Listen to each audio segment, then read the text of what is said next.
This is the story of David, a young shepherd boy from Israel who defeated Goliath, a giant warrior. Our story happened a long, long time ago when Saul was the king of Israel. God was not happy with Saul as he had disobeyed him many times. God spoke to Samuel, an old prophet, and David was chosen as the future king of Israel. King Saul had a bad dream one day. He called for Samuel. Samuel, I feel troubled. I am having bad dreams. I feel somebody is trying to take away the control over my kingdom. It is just a dream, Saul. Calm your mind. How can I help you relax? I would like to hear some soothing music. Do you know of any good musician who can play for me? I know of a boy who plays the harp beautifully. I saw him in the house of Jesse in a nearby town. I'm sure he can help calm your mind. I'll send for him immediately. Okay. Please ask him to come immediately. And so, Samuel had David brought to the palace. Even as a young boy, David was known to be a very good musician. He wrote songs and played the harp very well. The Philistines had been troubling Saul's kingdom for a long time now. They were always trying to take over the kingdom of Saul. The kingdom of Philistines was known to have many giants among them. Their soldiers were taller and stronger than most men. Their champion soldier was Goliath. Goliath was almost 10 feet tall and made the soldiers of Israel look like little mice. One day, Goliath walked up to the hills that divided Israel from the Philistines and shouted out challenges. No one from Israel responded as they were afraid of Goliath. The giant kept challenging the Israelites for almost 40 days. 2 of David's brothers were in the king's army, and they were fighting against the Philistines.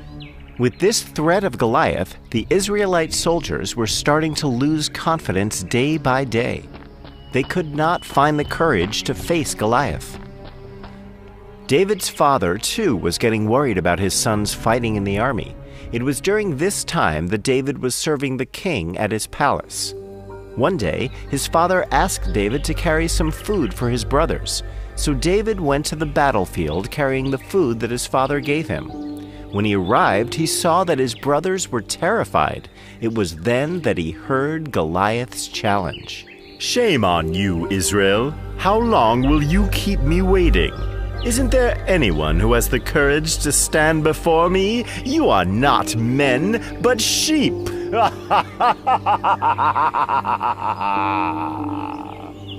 What is happening? Isn't there anyone to face this man's challenge? We cannot risk losing against him. He's too big and strong for us to fight. If we lose, our kingdom will be lost forever. Nonsense. This man is insulting our king and our whole country. This cannot be allowed. I will fight this man and defeat him. Ah, little brother, you are brave but also foolish. The king will not permit you to step into the battlefield. You are not a soldier. You are a shepherd. You may be good with the harp, but you cannot carry a sword. You are just a little boy. Go back to father and give him our news. I am going, dear brother, but I promise I will come back. I will get the permission of the king and come back to slay this monster of a man. God is with me. He will help me defeat this giant. He will give me the strength. David went back to his father's home and gave news of his brothers. Then he went to the palace and asked for permission to speak to the king. Yes, David. You may go back to your father now and tend to his sheep. I do not need to listen to your music right now. We are in battle against the Philistines. I need to find a way to win this war and save our kingdom from these evil men.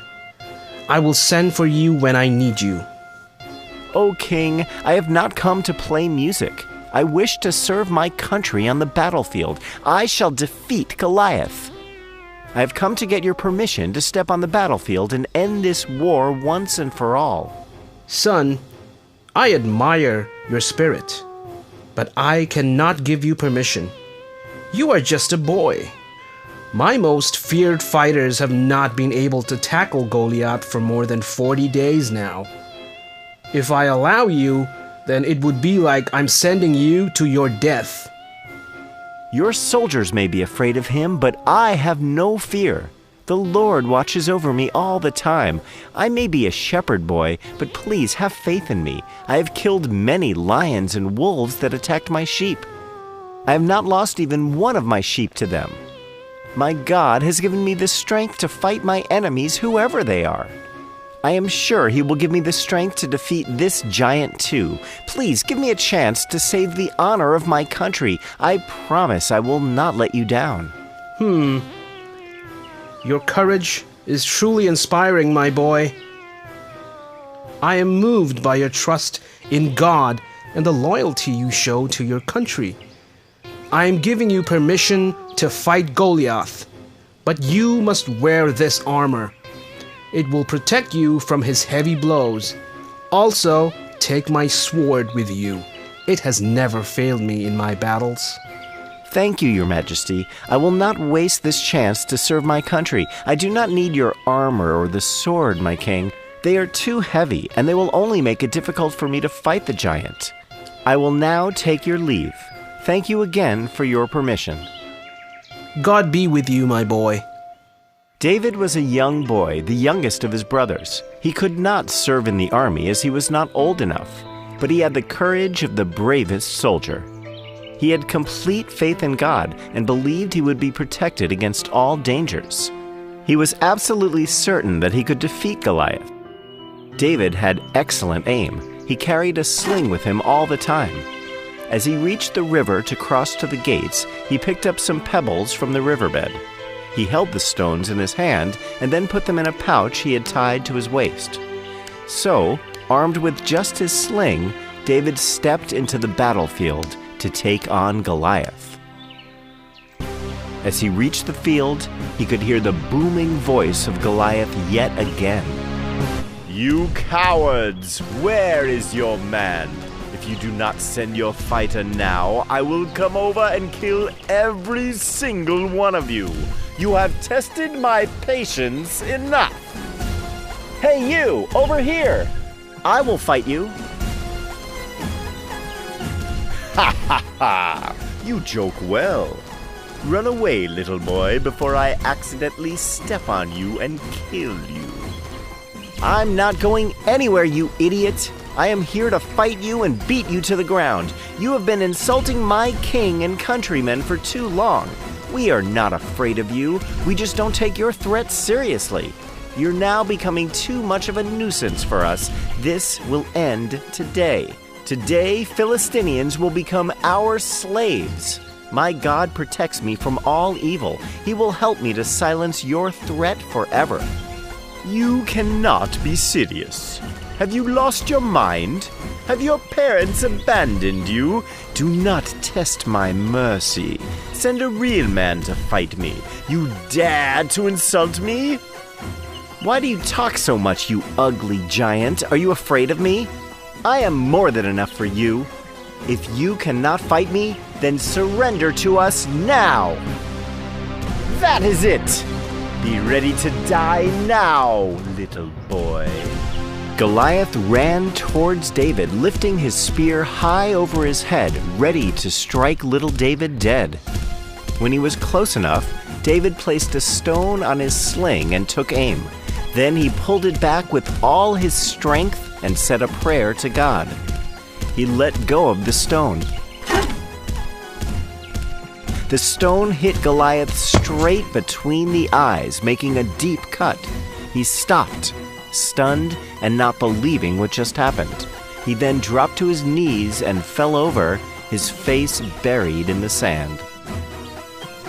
The Israelites were watching them from the hills. There was a moment of silence when Goliath dropped to the ground. They could not believe what had just happened. Then there was a huge cry of victory from the soldiers. They ran to David and picked him up. They placed him on their shoulders and marched back to the palace, singing praises to their new hero. "David, David," they chanted. "David the giant killer." Thus, David became the hero of Israel, the slayer of Goliath. He would later on become king of Israel and rule the country for many, many years to come, loved and respected by everyone.